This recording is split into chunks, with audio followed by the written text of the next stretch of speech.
cara, né? Vai ser isso assim que a aí. coisa vai acontecer aqui no STF. Vai ser cara a cara. A Elo já deu até um spoiler, porque a gente abriu falando que a gente chegou ao último depoimento, gente, mas o que tá deixando todo mundo em polvorosa, na verdade, é Jair Bolsonaro cara a cara com Alexandre de Moraes, né, Elo? Então vamos por partes. A gente teve hoje o último depoimento, que foi do ex-ministro do Bolsonaro, atual senador, o Rogério Marinho. Ele que, depois, nessa condição de testemunha dos réus do núcleo 1 da trama golpista, núcleo 1, justamente, qual ali faz parte o Jair Bolsonaro, né? Então, ele depois como a testemunha do Jair Bolsonaro nessa história. Como é que foi esse depoimento, Elo? E já te pergunto, é lógico que todo mundo quer saber o que é que vem por aí, né? Pois é, esse depoimento a gente pode resumir a uma palavra: nada. Não acrescentou absolutamente nada. Veio aqui falar que o Bolsonaro estava triste depois da eleição, mas nunca falou de golpe. Então tá bom, resolveu, foi embora, não deu nem 14 minutos de depoimento, porque não tinha nada para contar. Agora, o importante é o que vai acontecer daqui para frente. Segunda-feira que vem, aqui no STF, começam os depoimentos dos réus.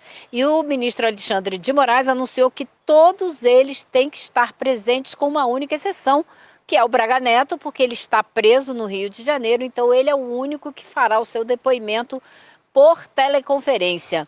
Eu conversei com um advogado de um dos réus, que me disse: olha, eu acho que vai todo mundo aparecer. Um réu pode até não aparecer, mas ele acha que o mais provável é que quem não quiser falar nada vai ficar em silêncio. E o Alexandre de Moraes deixou isso muito claro: todos os réus têm direito de ficar em silêncio. Então, esse advogado acha que todos virão, mas que pode ser que alguns resolvam responder apenas as perguntas do advogado, né, da defesa, uma coisa ou outra. Porém, ele disse para mim o seguinte: esse é um momento muito importante para qualquer réu. É a chance que ele tem de contar a versão dele dos fatos.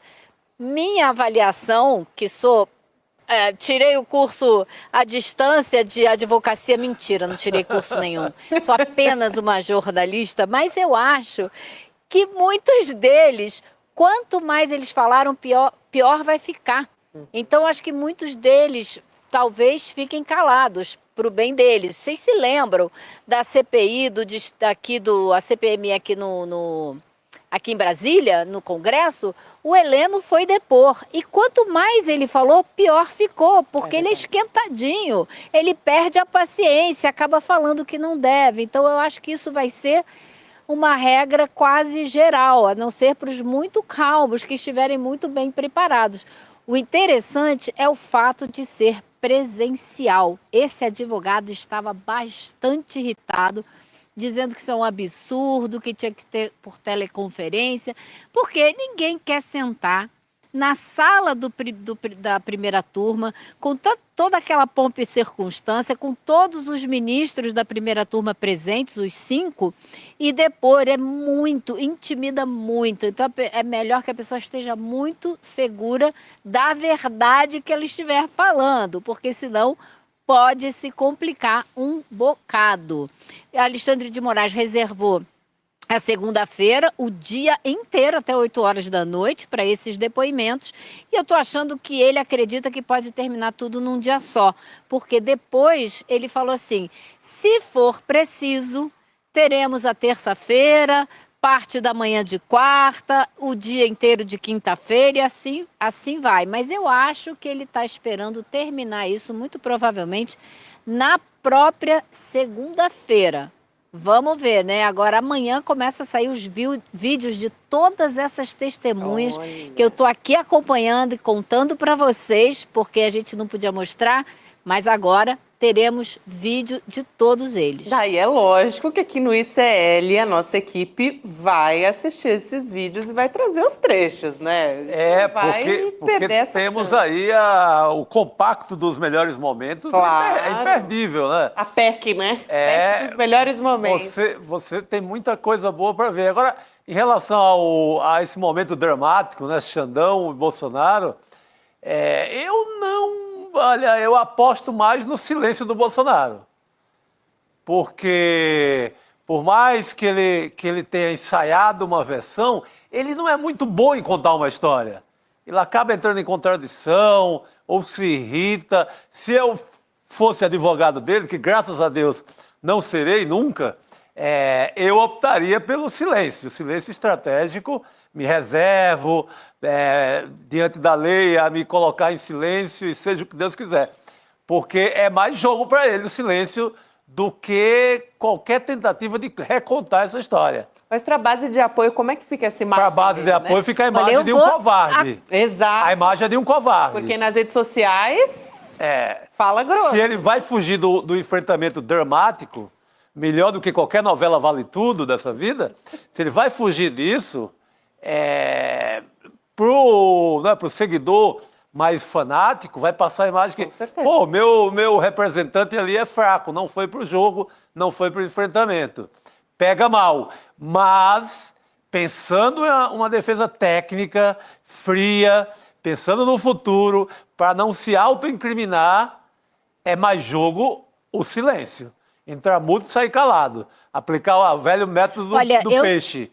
Eu tendo a acompanhar o eminente relator. Eu acho que você tem razão, Chico. Agora, acho também que a gente nunca pode esquecer que esse depoimento aqui, especialmente o fato dele ser presencial, e a gente vai ter essas imagens, né? A gente não sabe ainda se vai ser transmissão ao vivo ou se serão liberadas depois, mas essas imagens estarão disponíveis em algum momento. E a gente não pode esquecer que eles vêm para cá, eles não estão preocupados só com o julgamento, eles estão sempre preocupados com os cortes desses vídeos que eles vão colocar nas mídias sociais. Está circulando no Brasil inteiro uma matéria apavorante de uma conferência que foi feita das Big Techs com a extrema-direita, treinando um verdadeiro exército de formadores de opinião digital, como é que eles têm que manipular a opinião pública. Então, é isso que eles virão aqui fazer. Eles vão pensar no que eles vão usar disso aqui para continuar alimentando as pessoas que ainda acreditam neles. Agora, vai ser complicado, porque em alguns momentos eu duvido que eles possam responder às perguntas que lhes serão feitas. Mas esse pessoal é bem... Eu acho que tem um tudo ou nada também, sabe? Eu acho que Bolsonaro não tem mais nada a perder, até porque eu acho que ele, a essa altura do campeonato, ele já tem certeza que será preso mesmo. Então, resta ele fazer discurso, né? Então, vamos ver, vai ser interessante. Agora, vamos ver como ele se sente de cara para o Alexandre de Moraes e os demais ministros da corte. Eu digo para vocês, esse lugar aqui intimida. Eu vi advogado aqui gaguejando, tremendo, para começar a falar na frente dos ministros. Não é simples. Eu também estou bem curiosa. O nosso chat está fazendo as apostas aqui, mas muita gente falando justamente isso que a gente estava conversando. Olha, se ele não falar, vai ser covardia, diz a Lena Rosa aqui também. Quer dizer, depois vai baixar a cabeça, vai ficar de cabeça baixa ali para o Alexandre de Moraes. O Luquezzi aqui também diz uma coisa interessante, que o almoço da véspera do Bolsonaro vai ser camarão, ou seja, é hospital antes do depoimento. Então, a considerar também essa hipótese. Ele é bom de arrumar um hospital antes de qualquer coisa importante. Então, eu não me assustaria se isso acontecesse. Bom, gente, dia 9 de junho desse mês, também conhecido como segunda-feira que vem, a gente já vai começar a semana com essa. Meu Deus, não vai ter nem feira lá na minha cidade, lá no Crato. A semana vai começar... É dia de feira, vão suspender para ver a gente aqui. A semana vai começar... A semana vai começar quentíssima, né? São 7 réus. A gente não sabe se vai dar tempo de ouvir todos, mas começa pelo Mauro Cid, porque ele fez a delação, e depois segue em ordem alfabética. Mas a gente tem nesse grupo um almirante, 3 generais, não é? Além do tenente-coronel Mauro Cid e o Ramagem e o Anderson Torres. Então, assim, não é pouca coisa, né, gente? Você imagina que agora no banco dos réus serão ouvidos como réus 3 generais e um almirante. Um ex-presidente da República, que se dizia mito. Olha o momento, a quadra histórica em que a gente se encontra, né? Você ressalta um ponto super importante, Alô. A gente vai ter militar de alta patente sendo ouvido. Quer dizer, você está alertando aí para os interrogatórios, né? A gente teve essa etapa agora, acho que para reforçar é bom, né? A gente teve as testemunhas sendo ouvidas, as oitivas, essa segunda etapa aí do que a gente chama de instrução criminal no STF. Agora, a gente tem os interrogatórios, justamente esse do Bolsonaro que a gente falou, que é na segunda-feira, né? São os interrogatórios dos acusados do Núcleo 1. Sim, então, sim. tem o Bolsonaro, claro, que é o nome que mais chama atenção, mas a Elô citou várias pessoas super importantes. O Mauro Cid, por exemplo. Claro. Todo mundo muito atento. O Braga Neto, né? O general isso. que dizia, mandava os recadinhos dele dizendo, calma, que vai acontecer alguma coisa, Ali mascando um chicletinho, eu lembro daquela imagem na Praça dos Três Poderes, e ali pedindo para não perder a esperança, porque alguma coisa estava sendo tramada. Agora a gente sabe o que estava sendo tramado, quero ver se Assassinatos, né? se ele tem essa coragem toda agora no dia do depoimento dele. E aí depois, na sequência, a gente vai ter a acusação e a defesa. A Elô pode me corrigir se eu estiver errada, né, Elô? Mas aí na sequência disso, depois de serem os interrogatórios, aí a gente tem a acusação e defesa fazendo ali as alegações finais, que a gente chama, né? Então, a etapa final de apresentação nessa intimação aí do Supremo Tribunal Federal. E, gente, ainda vai dar muito pano para manga, viu? A gente vai conversar muito aqui ainda. As apostas do chat essa continuam é a parte onde eles pegam tudo que foi dito aqui. Isso. Essa é a parte onde eles pegam tudo que foi dito aqui, amarram numa história completa, coerente e apresentam os seus fatos e a sua interpretação desses fatos para convencer, então, os juízes da Suprema Corte se os réus são culpados ou se não são. E o julgamento cabe aos 5 juízes. A gente não sabe se eles vão dar o voto deles presencialmente, de forma virtual, mas todos os 5 terão que apresentar seus votos, começando pelo Alexandre de Moraes. Mas isso é bem lá mais na frente, né? Depois de ouvirem os réus, apresentarem as considerações finais, e aí não tem um prazo definido, mas muita gente aposta que antes de setembro. Hoje eu estava ouvindo uma advogada que está acompanhando o caso aqui só por questão por causa do trabalho dela, não tem participação, mas ela está achando que pode sair, tem gente já achando que pode sair antes do recesso do STF, que é em julho. Eu acho um pouco rápido demais, mas eu acho que até o começo de setembro essa fatura está liquidada. É impressionante, Elô, como tem corrido bem, né? As defesas não conseguiram paralisar ou impedir depoimentos ou adiar, fazer a famosa chicana, como se chama no universo do direito, que é atrapalhar E atrasar, né? Atrasar o roteiro normal da história. Mas eu creio que eu vou voltar, já que ele estará conosco hoje, o Cacai, boa. eu vou em cima da aposta dele que setembro, outubro, a fatura está liquidada. Vamos ficar na expectativa, né? A Elô vai continuar. Agora, você sabe o que eu achei? Vai, Elô.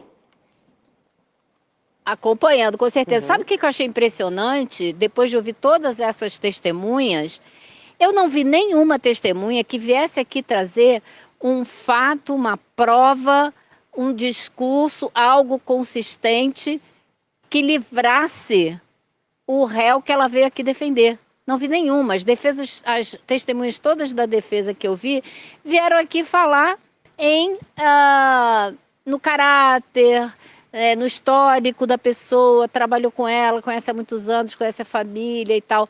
Mas sobre os fatos em si, não vi. E quem veio aqui entregar, né, como foi o caso do Freire Gomes e do Batista Júnior, que eram testemunhas da acusação e que vieram dar os fatos daquela fatídica reunião onde Bolsonaro apresentou a minuta do golpe. Então, na defesa, não vi nada disso que a gente possa pegar e dizer, isso daqui pode livrar a cara desse cara aí, ó. Não vi. Não tem nenhum álibi consistente, né?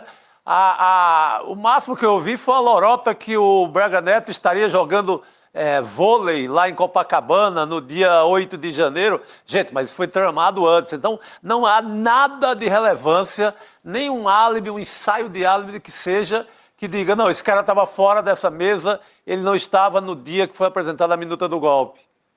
Ao contrário, você tem ex-comandante das Forças Armadas dizendo que houve, inclusive, a ameaça de voz de prisão ao Bolsonaro.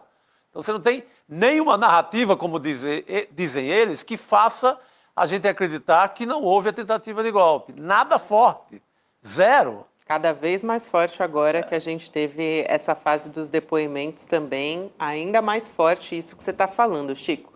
Agora, tudo está, né, sendo trilhado, a gente está na expectativa de prisão, né? Quando é que vai acontecer, conforme o processo estiver todo terminado.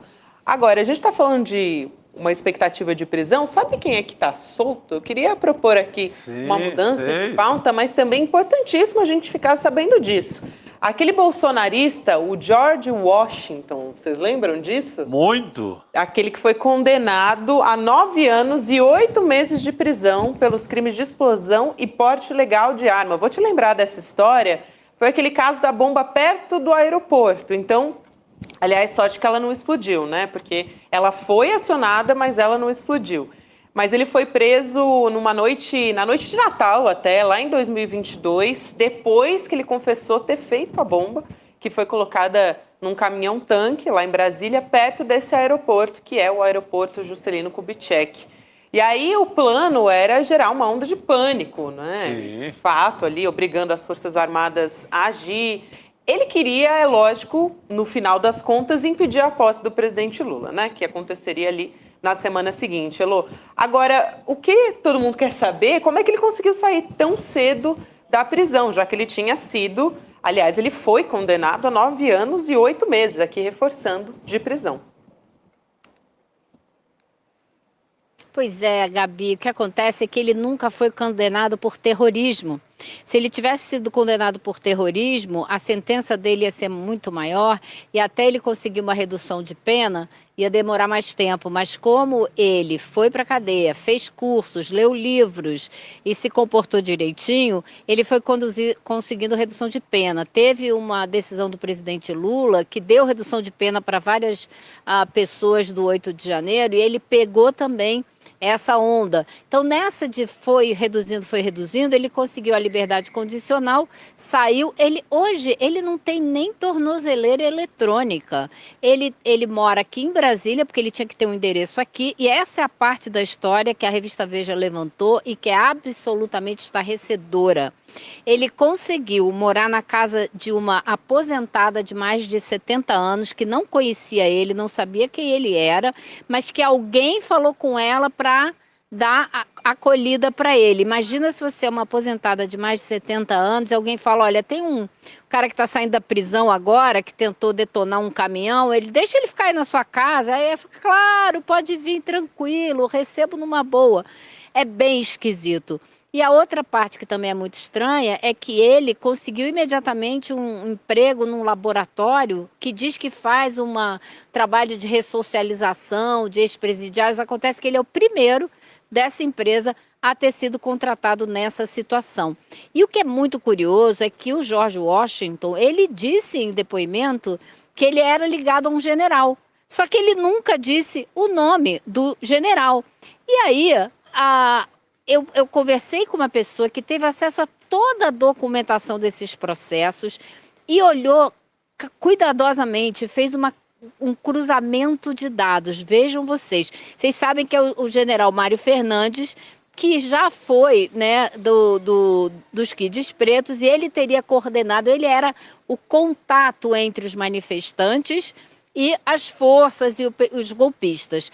O general Mário Fernandes tem um irmão na Polícia Civil. E ele tem um momento do processo em que ele diz, os Kids Pretos estão preocupados porque eles vão parar carro em lugar que não pode, estão fazendo o trabalho de vigiar todo mundo.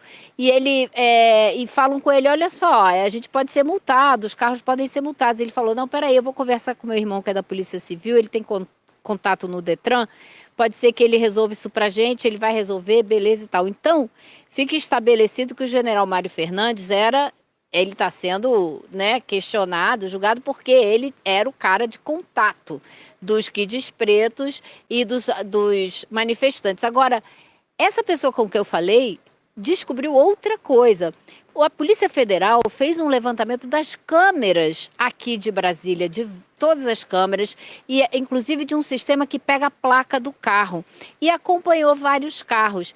E essa pessoa foi pegar uma placa de carro do Mário Fernandes e descobriu que em dezembro, aquele dezembro tumultuadíssimo que teve aqui em Brasília, com aquele quebra-quebra na Polícia Federal, ônibus queimando, essa tentativa de botar uma bomba, nesse dezembro, o carro dele foi registrado pelo menos 2 vezes, justamente no local onde ficava a kitnet, onde o George Washington estava morando enquanto estava aqui em Brasília. Isso é uma prova de uma ligação entre os dois? Não. Isso é um indício? Sim. O que ele estava fazendo em Candangolândia, que é um lugar aqui afastado, no lugar onde tinha a kitnet do George Washington? O carro dele estava lá. Não sei que ele tenha deixado o carro e tenha ido passear em outro lugar, mas o carro dele ficou lá várias horas. Então, eu estou dizendo isso por quê? Não tenho provas, existem esses indícios, mas por que o George Washington saiu do presídio, teve logo um emprego e logo um lugar para morar com uma aposentada de mais de 70 anos? Aí, nessa história, tem muita coincidência esquisita. Muita coisa para se averiguar. Eu acredito que seja uma rede bolsonarista que construiu todo esse apoio. Essa senhora tem 74 anos, ela nem questiona nada, já joga ele lá dentro de casa, o abriga, não é? Ele cumpriu só 2 anos e 5 meses. Ele se aproveita também de uma lista de programas, que tem um programa de leitura na cadeia. Ele leu lá Vidas Secas, de Graciliano Ramos. Deve ter melhorado um pouquinho de caráter, porque quem lê esse tipo de coisa melhora um pouco.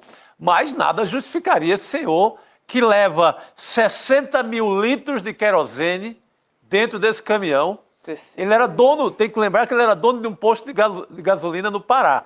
Então ele leva 60 mil litros de querosene e o aeroporto de Brasília só não foi atingido por conta de um erro dele. Ele erra ao acionar uma das aparelhagens lá para detonar o caminhão. Foi um erro dele que salvou as pessoas que estavam se deslocando por Brasília para comemorar o Natal com suas famílias. Quem estava passando no aeroporto de Brasília, ali na véspera do Natal, poderia ser morta. Esse é o nível de gravidade. Esse é o nível. Foi por um milagre. E mais, né, Chico? A polícia encontrou no carro dele e nessa kitnet onde ele estava morando um arsenal inacreditável. Era muita arma e de vários tipos de munição. Então, assim, não é pouca coisa. E ele vai passar 15 dias no Pará. Ele vai poder ir lá para o Pará, passar 15 dias lá como se nada tivesse acontecido. Ele vai fazer sua primeira viagem de férias na terra dele. Vai sair agora. Esse cara é perigosíssimo. Sabe? Ele talvez, você pegar toda a bandalheira do 8 de janeiro, pegar aquele pessoal também que tentou atos terroristas ainda em dezembro, ainda na diplomação do Lula. Se pegar toda essa gente, talvez ele seja o mais perigoso. O que ele tentou era o mais ofensivo possível. Era destruir um aeroporto ali na beira do Natal. E nada disso foi considerado de gravidade para impedir a soltura. Tudo bem ele se aproveitar de todos os benefícios ali do cumprimento da pena, que se está dentro da lei, mas em momento algum, ninguém, nem juiz, nada, levou em conta que era esse sujeito dos 60 mil litros de querosene para destruir um aeroporto. Será que houve avaliação psicológica para saber se ele pode estar em convívio com a sociedade e não tente algo de novo? Afinal de contas, é o mesmo Lula que ele queria impedir que continua no Planalto. Pois é, e Elô falou do arsenal de armas também. Ali, nessa época, também 2 bolsonaristas chegaram a entrar em contato com ele. Acho que uma reportagem do UOL, à época, que mostrou que eles tentaram entrar em contato com ele para pedir armas, justamente porque estavam todos os bolsonaristas ali tramando o golpe. Então tentaram entrar em contato também com o George Washington, que tinha no seu poder um arsenal de armas bastante considerável, né, para dizer o mínimo. Sim, era para. Quando ele foi preso... Nem tornozeleira ele tá mais, né, Elô? Acho que nem isso. Não, nem tornozeleira. Nem tornozeleira. E Poxa. quando ele foi preso, no dia que ele foi preso lá por causa da bomba, ele disse para a polícia que ele estava pronto para a guerra e que era para derrubar o comunismo no Brasil. Ou seja, né, ele estava realmente, estava com as armas todas lá prontinhas. Ele era muito convicto disso e que estava combatendo o tal do comunismo. Só que nessa causa maluca dele, ele iria acabar com o aeroporto. Uhum. E possivelmente com a vida de muita pessoas. gente, de muita Exato. gente. Imagina um aeroporto de Brasília que é gigante em pleno Natal. Elô, eu queria propor uma mudança de pauta aqui, aproveitar a sua presença para falar sobre a declaração do presidente Lula a respeito de Gaza, né? Nesse final de semana, o presidente Lula leu uma nota lá do Itamaraty condenando o genocídio. Ele fez essa declaração durante a Convenção Nacional do PSB. Então, vou trazer aqui o vídeo, o trecho do presidente Lula falando a respeito disso, mas ele ressaltou, mais uma vez, usou a palavra genocídio. Até foi ele que usou, eu também estou usando aqui, mas ele disse o que está acontecendo em Gaza é um genocídio, ele apontou violação de direito internacional, enfim, também se referindo especificamente aos novos assentamentos israelenses lá na Cisjordânia. Então, vou trazer aqui o vídeo, Elô, e na sequência passo para você comentar. Vamos assistir. O governo brasileiro condena nos mais fortes termos o anúncio pelo governo de Israel realizado ontem, dia 29, da aprovação de 22 novos assentamentos na Cisjordânia, território que é parte integrante do Estado da Palestina. Esta decisão constitui flagrante ilegalidade perante o direito internacional e contraria frontalmente o parecer consultivo da Corte Internacional da Justiça de 19 de julho de 2024, que considerou ilícita a contínua presença de Israel no território palestino ocupado e conclui ter esse país a obrigação de cessar imediatamente qualquer novas atividades em assentamento e de evacuar todos os seus moradores daquele território. O Brasil repudia as recorrentes medidas unilaterais tomadas pelo governo de Israel que, ao impor em situação equivalente à anexação do território palestino ocupado e compromete a implementação da solução de dois Estados. O governo reafirma ainda seu histórico compromisso com o Estado da Palestina independente e viável, convivendo em paz, harmonia e segurança ao lado de Israel, nas fronteiras de 1967, incluindo a Cisjordânia e a faixa de Gaza, tendo como capital Jerusalém Oriental. Elô.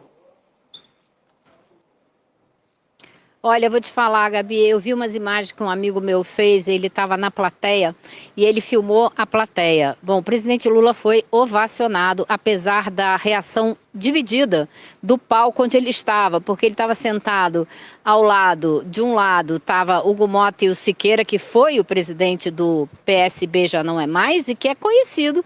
Eu fui no lançamento do livro dele aqui, há coisa de 2 semanas, ou 3, e ele convidou o embaixador de Israel. Então ele é conhecido como uma pessoa que tem uma visão bastante diferente da do presidente Lula.